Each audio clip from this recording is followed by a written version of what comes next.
ইরানে নতুন নেতৃত্ব খোঁজার সময় এসেছে। ট্রাম্পের এই মন্তব্যের পর আবারও আমেরিকার সাথে বাড়ছে তেহরানের উত্তেজনা। এবার ট্রাম্পকে পাল্টা হুমকি দিল তেহরান। ইরানের প্রেসিডেন্ট মাসুদ পেজেশকিয়ান এক বার্তায় বলেছেন, ইরানের সর্বোচ্চ নেতা আয়াতুল্লাহ আলী খামেনিকে লক্ষ্য করে হামলা হলে তা পূর্ণমাত্রার যুদ্ধ হিসেবে বিবেচিত হবে।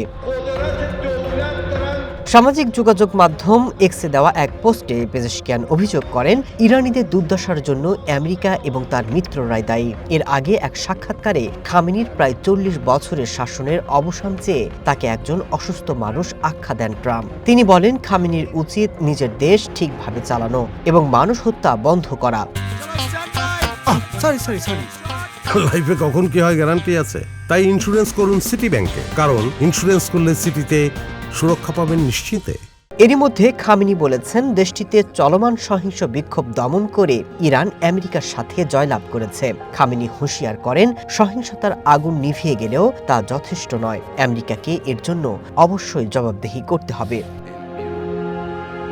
টানা 10 দিনের যোগাযোগ বিচ্ছিন্নের পর ইরানে স্বল্প সময়ের জন্য সীমিত আকারে ইন্টারনেট সেবা চালু হলেও তা আবার বন্ধ করে দেওয়া হয়েছে।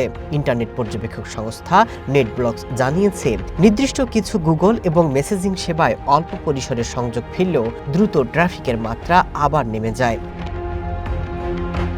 মানবাধিকার কর্মীরা বলছেন, ইরানে বিক্ষোভের সহিংসতায় এ পর্যন্ত অন্তত ৫,০০০ মানুষ প্রাণ হারিয়েছেন। ইন্টারনেট সীমিত থাকায় প্রকৃত মৃত্যুর খবর পাওয়া যাচ্ছে না, তাই এ সংখ্যা আরও বাড়তে পারে বলে আশঙ্কা করা হচ্ছে। Masud Rana, one international desk.